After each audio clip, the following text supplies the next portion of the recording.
Good morning.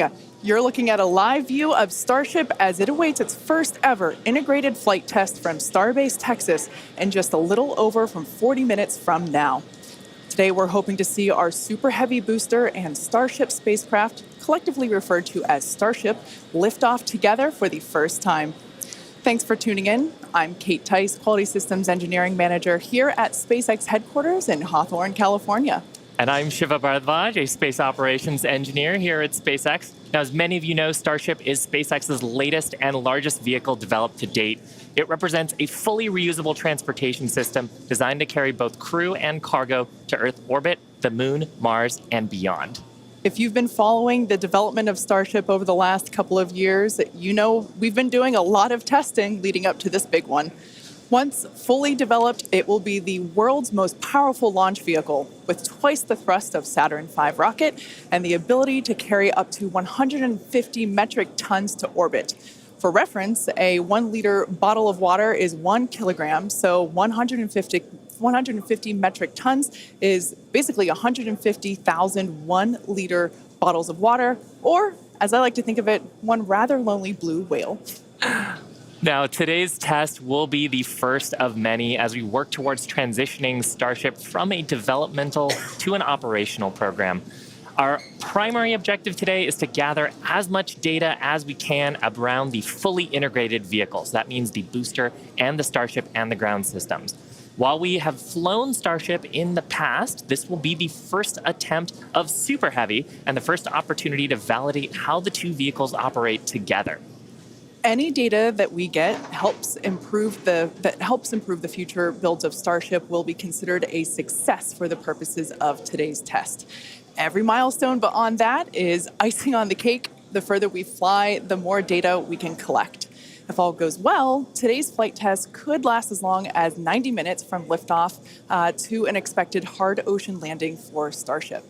Whether we end the test with a hard landing or a rapid unscheduled disassembly, or some combination of both, excitement is pretty much guaranteed.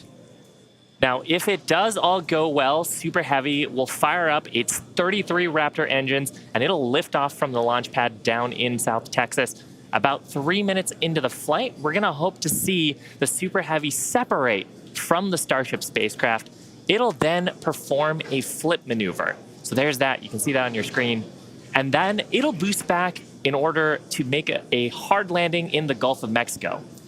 And while that's happening, we hope to see Starship's 6 second stage engines ignite and watch as Starship coasts for about an hour at altitudes ranging between 150 and 250 kilometers before re-entering Earth's atmosphere and make its own hard landing in the Pacific Ocean about 250-ish kilometers offshore. Now, we are getting great camera views right now, but that's because we are on the launch pad, so we've got umbilicals and connections straight to the vehicle. But we aren't expecting to get very many good views once we get past booster separation. Yeah, we do promise, though, for any views that we do get, we will share them in real time.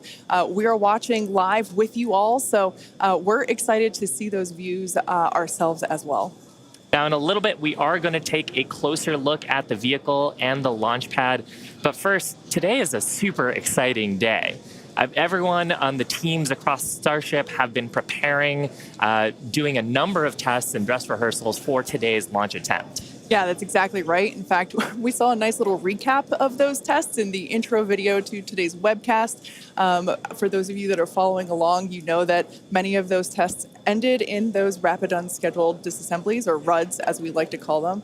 And it's been a long road to today. Just in 2022 alone, we had 9 static fires. We've had a couple of wet dress rehearsals. And of course, the launch control team has done numerous simulations as well. So major shout out to the teams that have been preparing for today's full up integrated test. In fact, we've got a shot of Star Command at the South Texas launch control team. Look at all the people ready for today's launch attempt. Yeah, that right there is our South Texas Launch Control Center. That is basically ground zero for everything that is happening today, in addition to a couple other control rooms that we have operating as well with operators on console, including the Mission Control Center here behind us here in Hawthorne, California. But with that being said, our very own Zachary Lupin is one of our SpaceX employees at our watch event in South Padre Island. Hey, Zach, how are things going on the ground? It is a great day for a test launch today, Kate. Hello, everyone. My name is Zachary Lupin, and I'm an avionics reliability engineer here at SpaceX, and I'm at the Cameron County Amphitheater, where a growing number of SpaceX employees are gathering to watch what we hope is the first liftoff of a fully integrated Starship. Now, the Starship team has worked incredibly hard for today's launch test. Over the past weekend, teams held a launch readiness review, which included a comprehensive review of all of our vehicle systems, looking at avionics, GNC, communications, software, structures, as well as our Raptor engines and propulsion in general. Now, we are only about 5 miles away from the launch pad, so it's a pretty good view for today. And as we get into as we start to approach T-0, everyone here is clearly very excited for the events that are happening today. So as we get closer to T-0, I'm going to throw it back to Hawthorne to talk more about our rocket. Awesome. Thanks so much, Zach. And we've actually got a little bit of a crowd forming behind us, too.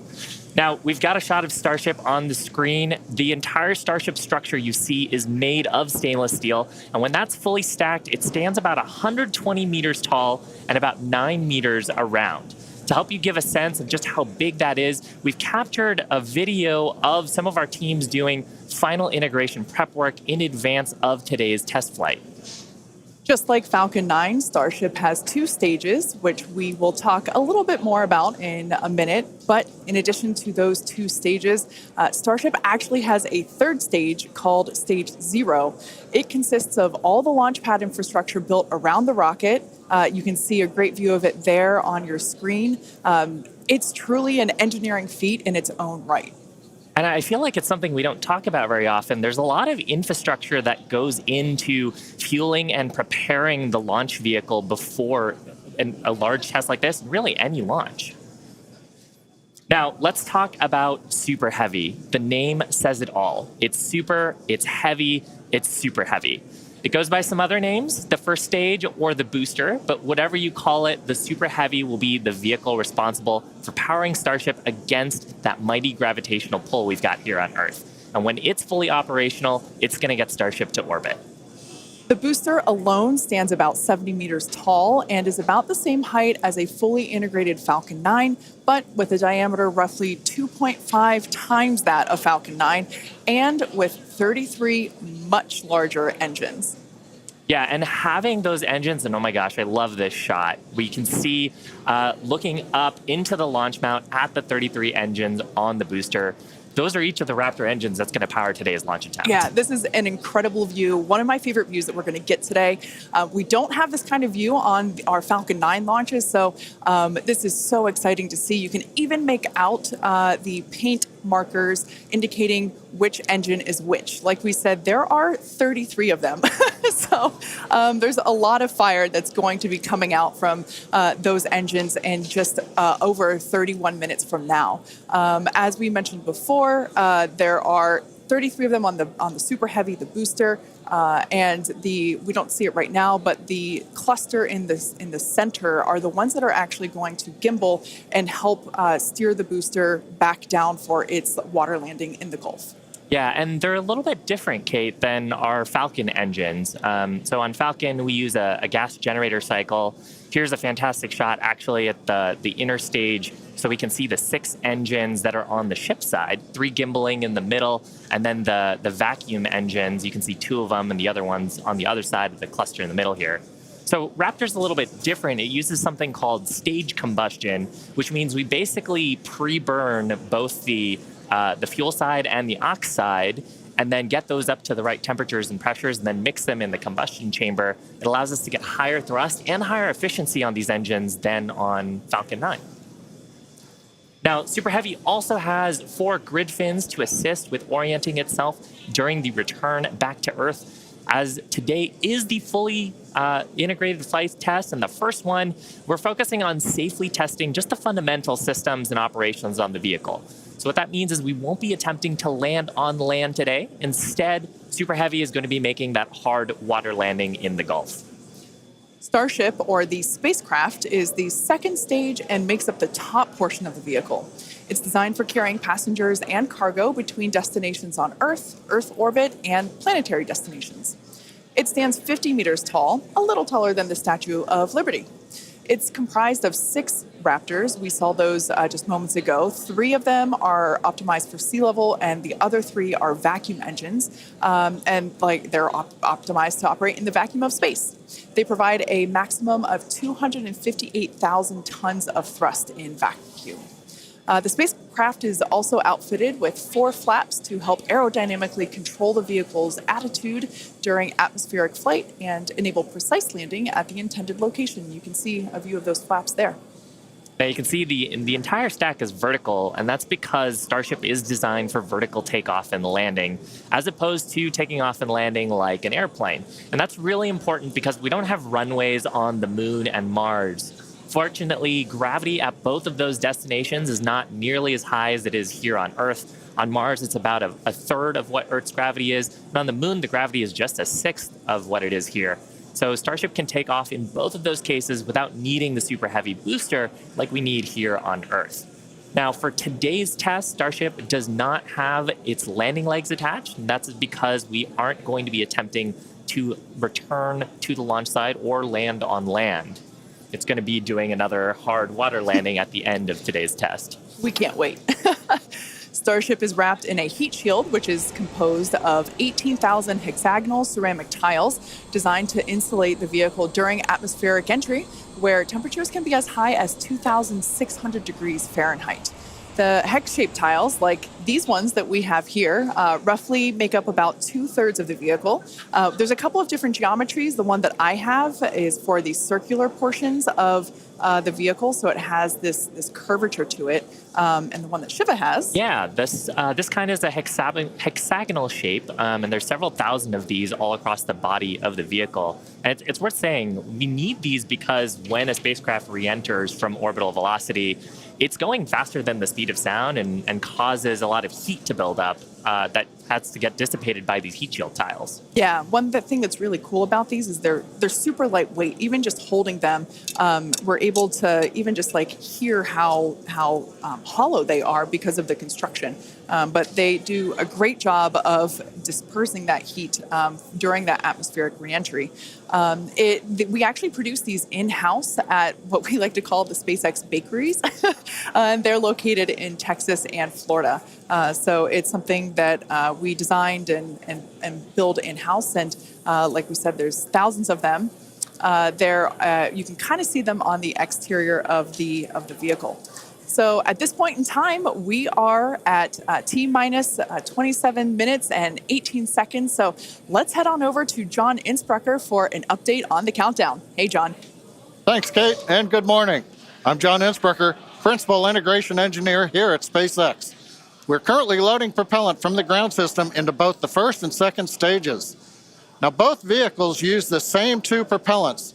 Our fuel is liquid methane at a temperature of just over 100 kelvins, or about minus 272 degrees Fahrenheit. Now, this is a different fuel from Falcon 9, where we use RP1 kerosene. And our oxidizer is liquid oxygen, the same as Falcon 9. But because there's no oxygen in space to support combustion, we have to bring our own. Now, a little bit of a recap. We did the go, no go poll at T-minus 1 hour and 45 minutes. And once the team gave their goes, we polled about 20 folks. We started loading propellants onto the booster at T-minus 1 hour and 39 minutes. And at T-minus 1 hour and 22 minutes, we began propellant loading of the ship, the second stage on Starship. Now, LOX loading of the second stage main tank is almost complete right now, but we'll actually stretch it out and wrap it up and finish at T-minus 5 minutes. And then at T-minus 3 minutes, as the booster finishes loading, the vehicle will be fully loaded with just over 10 million pounds propellant. Now, currently in the countdown, we've just passed the T-minus 26 minute mark. The good news is weather's looking good. You can see the blue skies there on the camera views from the drone. The only thing we're watching is winds. They are within limits at ground level. We expect they may pick up a little bit as we get farther into the window should we need to go that far. But the good news right now is that the weather is looking good. The range also is looking pretty good. We've moved almost all the boats out of the keep out zone overnight. We are working one, but we're still underway. And right now is a reminder, if for any reason we do not make our test flight today, we have backup launch windows. This could be either 24 or 48 hours after today, and it'll depend on how far we get into the countdown. But coming up on 25 minutes to go, everything is looking good, Kate. In order to make life multiplanetary, we need a fully reusable vehicle that's capable of carrying a huge amount of cargo and a lot of people to orbit and have a pretty quick turnaround. The idea is to effectively reuse launch vehicles just like airplanes. Crowd is getting excited here in Hawthorne behind Mission Control, as you can hear. Now, imagine if you had to wait for a new airplane to be constructed every time you wanted to fly. You'd rarely go anywhere, and it would probably be completely unaffordable for most of us. In order for us to get to Mars and back with lots of people, multiple times, reusability is a must.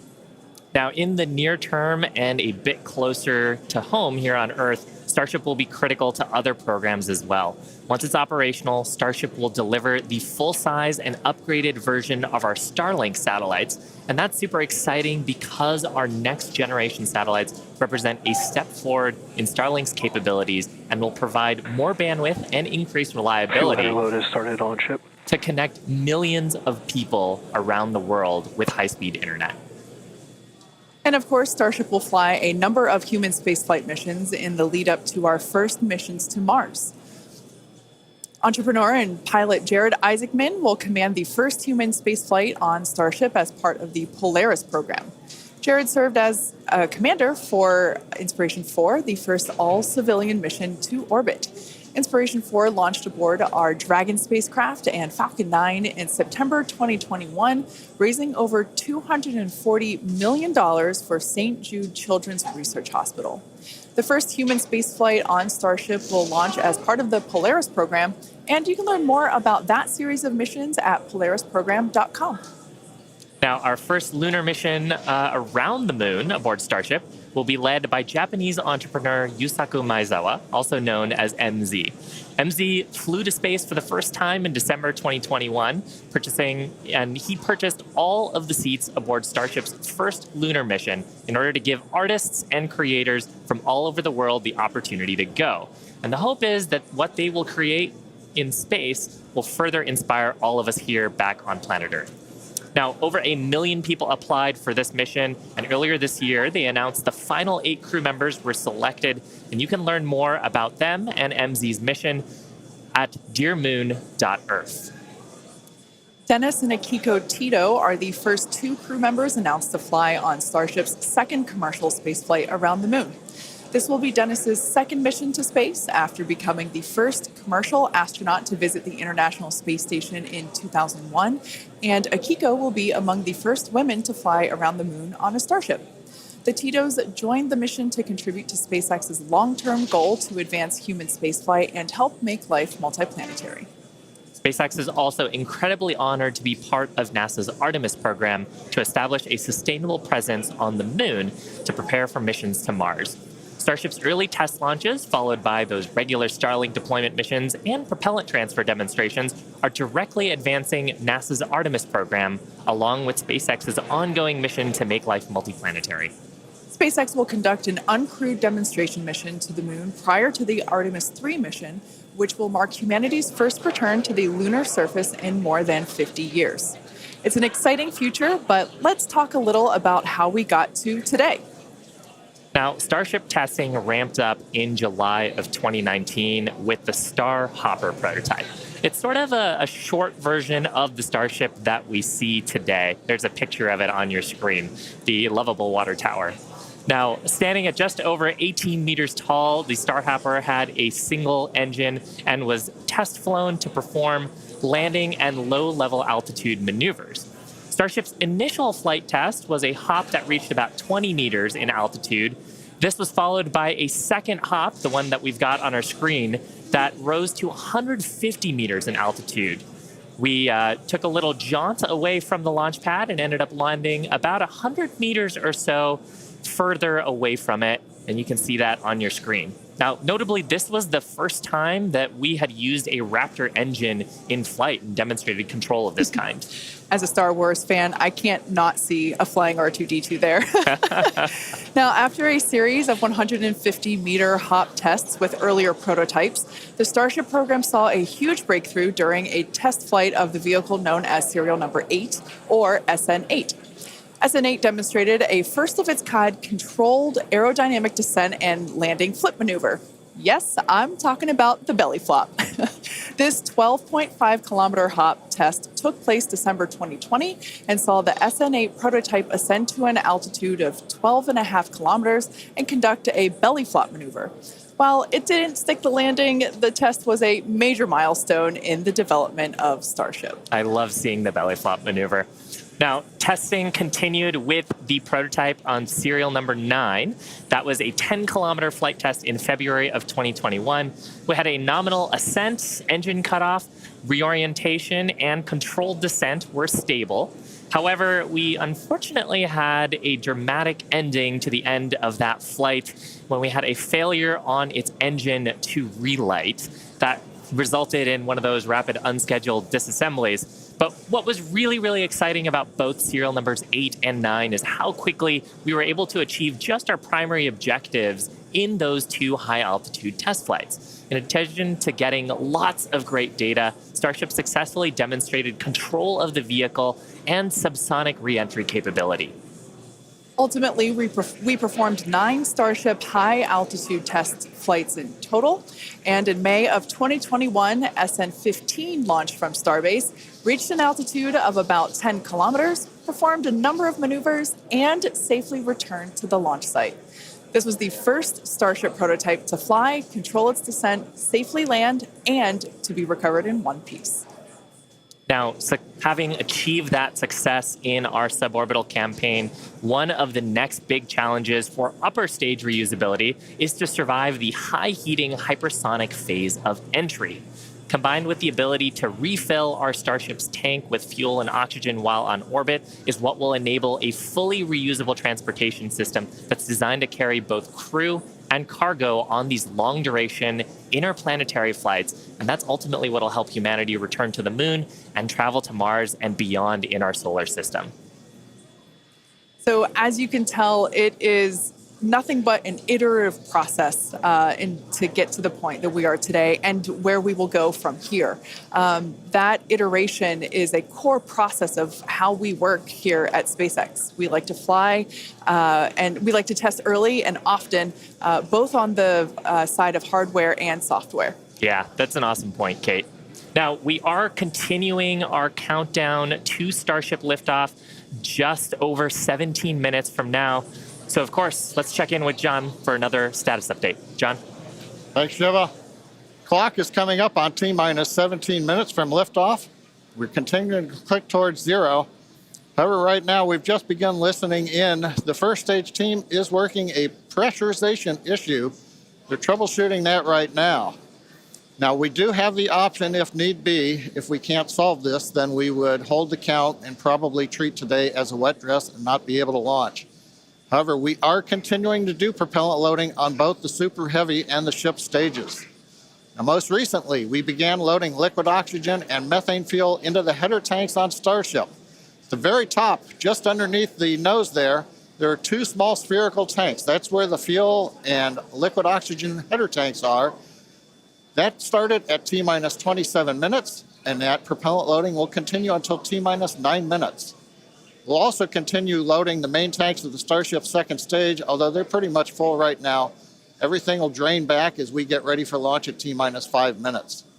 Now, on the first stage, we're continuing to load the massive amount of propellant onto the Super Heavy booster. That's going to continue until T-minus 3 minutes. You can see the frost line on some of the views as both liquid methane and liquid oxygen go into the tank. It's 16 minutes and counting. We're also currently configuring the launch pad for liftoff. The booster hold downs are being prepared for the release at liftoff, and the second stage quick disconnect is beginning its configuration for release. The liquid oxygen and methane that are going into the second stage go through that quick disconnect. You can see it in some of the views, the arm that comes out just to the base of the second stage. Now it'll move out of the way as we lift off. At the same time, the SpaceX team continues to check in with the Coast Guard. We're working one boat that's in the safety perimeter. They are working to get that boat out of the way. We cleared several other boats out overnight. We're down to one, and we expect that'll be clear so that we can proceed with launch out over the Gulf of Mexico. But as a reminder, T-minus 15 minutes, 10 seconds and counting. We are working an issue on the first stage, and we'll bring an update as we get more insight into that issue. Now, today's test flight is taking place out of our Starbase facility in South Texas, and that facility has gone through a tremendous amount of change and growth in a really short period of time. Yeah, I mean, 3 years ago, not much even existed there. It was a very different scene, as you can see by that photo there on your screen. Fast forward to today, and the team is building out an entire production line. Yeah, last year they built 4 Starship Super Heavy boosters, 5 Starships, our 200 Raptor 2 engine, and this year they're targeting 5 boosters, 8 Starships in production for 2023. And really, you do need a production system to rapidly iterate, like we were talking about earlier, on the design of the vehicle as we learn more about it from these large tests. Yeah, absolutely. Pulling on my industrial engineering background, system fill is something that is critical to that goal. Being able to produce and launch multiple Starships means that we have to have a system full of those production vehicles, and we iterate on each one. So even the next Starship that will fly in whatever the next test is will be different than the one that you see there on your screen now. Now, the employees who have been at SpaceX a while say that Starbase does remind them of the early Falcon 1 days, except moving a whole lot faster. The team at Starbase is expanding as fast as the facilities are, and if you've ever wondered what life at Starbase is like, here's a quick peek.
Starbase directly employs more than 1,800 employees and is actually the largest employer in the area. Yeah, and from that video, you can really tell, like, it's a beautiful location. It's close to the ocean. There's tons of wildlife. And that's because being close to the equator is actually a fantastic way to get to orbit. Yeah, I love that we have so many employee events that allow us to participate with ocean cleanup and other environmental efforts there. We'd also like to thank Cameron County for being so supportive for all of our work in that area. Now, in addition to Starbase, we'll soon be adding another Texas location to the SpaceX family. We're opening a new facility in Bastrop, Texas, just outside of Austin, to support Starlink hardware production. The new facility will be over 500,000 square feet of manufacturing space, and the team has already started hiring. Now, we have all kinds of openings in production and manufacturing for technicians and leadership and manufacturing engineers and all kinds of site support roles. Basically, if you can think of a role, we're probably hiring for it. So if you're interested in helping expand human life to other planets or helping internet access here on Earth, Consider becoming part of the SpaceX team at spacex.com/careers. Now, with that, let's check back in with Zach down at Starbase one last time before launch. Howdy, Zach. Hello, Kate and Shiva again. You can really feel the energy here at South Padre Island as more of the SpaceX team have gathered. We're standing just over 5 miles away from the launch mount, and so from here we've got a very nice view. I would basically say these are some of the best front row seats you could get, and might I add, beachside as well. Now, the Starship team has worked incredibly hard to get ready for this test, and we're all clearly excited for T0. And as we get into the final moments, one issue that could hold the countdown or cancel the test altogether is if a boat enters the safety perimeter. Now, over my shoulder is the Gulf of Mexico, which is normally very open to all of the boaters and fishers. However, today, SpaceX is closely coordinating with the United States Coast Guard to establish a safe zone and ensure public safety. And up to T0, SpaceX is in regular communication with the Coast Guard to ensure there are no boats in the area leading up to the launch. Now, fingers crossed that that does not happen.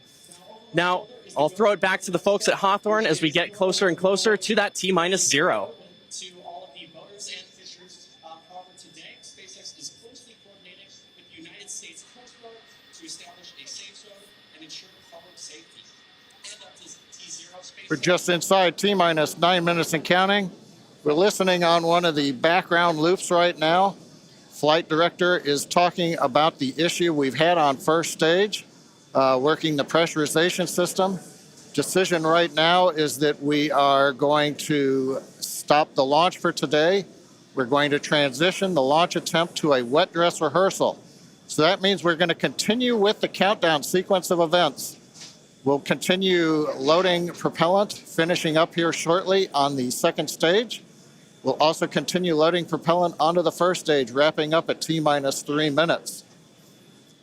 We're also going to go through pressurization steps, other steps of the countdown.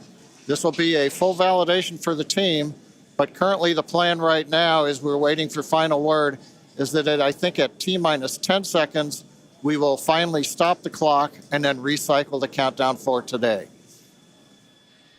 Now we're inside T-minus 8 minutes and counting. We're continuing to load propellant on both the first and second stage. You can see the Starship second stage with the heat shield tiles there. Carriage arms are open. You can see the condensation around the first stage tank as we load liquid methane, liquid oxygen into the large super heavy first stage. Now that propellant loading is continuing until T-minus 3 minutes. As a reminder, and there's our great view looking up at the Raptor engines, the 33 engines. There's an outer ring of 20 engines, and then there's an inner set of 13. Those are the engines that can gimbal and adjust the course of the Starship vehicle on the way up. And of course, the first stage as it comes back down towards the water landing in the Gulf of Mexico. Now, when both stages are loaded, you can see the condensation frost on the side of the first stage. We'll have just over 10 million pounds of liquid propellant on board. Inside T-minus 7 minutes, we're continuing to count. Team is preparing for the hold and scrub at T-minus 10 seconds. Now, the good news is everything's been going good. We're just working that one issue. So we are continuing to count. Team will get this as an excellent opportunity to run the end-to-end of the system. Now, in a launch, in the next few minutes, the guidance system would be performing its final alignment. We will be doing that this morning. The automated flight termination system would be armed. We won't need to arm it today as we won't be flying. And we'll do final thrust vector control checkouts, what we call wiggles of the Raptor engines on the first and second stages. Now, normally in a countdown, if we needed to hold, there's a view of the second stage Raptor engines just above the first stage. Now, as I mentioned, in a regular countdown, if we needed to hold, that would come at T-minus 40 seconds. That's the point in the countdown where we can pause to wait for final checkouts or pressurization to complete. Now, earlier this morning, we thought we might have to hold at 40 seconds. Everything's looking good, except for the one pressurization issue that the team is going to have to troubleshoot after this morning. So we won't stop at 40 seconds right now. We'll continue all the way down to 10 seconds, and then we'll go into a recycle.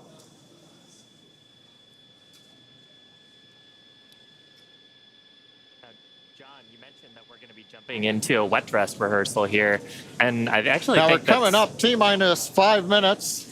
Overall, though, Kate, Shiva, it's been a good day. It's a little sad listening to the flight director say that we're going to have to stop at 10 seconds. But I guess that's for everybody. It gives us a real run through of the launch vehicle. Yeah, it's unfortunate. Of course, we wanted to see fire today and lift off. But that's okay. The point of the countdown is to allow the teams to progress to that T0 time in a coordinated fashion and really to unveil any issues prior to the ignition sequence. So the countdown did its job today.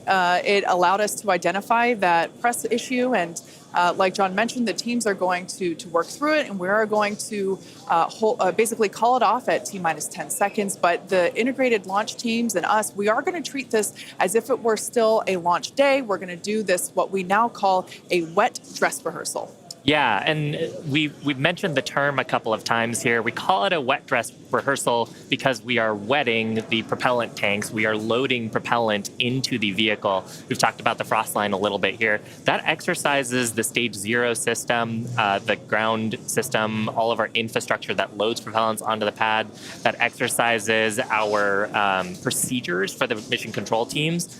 We're monitoring telemetry on the mission control consoles, looking at the pressures and the rates and the temperatures. And some of those things look a little bit different when you're getting up to the pre-flight pressurization levels and full propellant load. So we're learning things today about the integrated tests that are going to set us up for success in a future attempt later on, hopefully in the next 48 hours or so.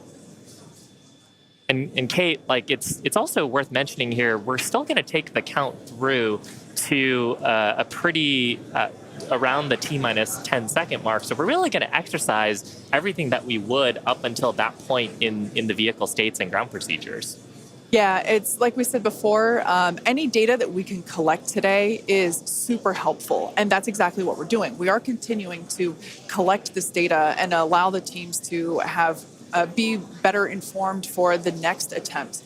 Unfortunately, due to the needing to recycle the propellant, we are looking at a minimum of 48 hours until we are able to attempt this flight test again.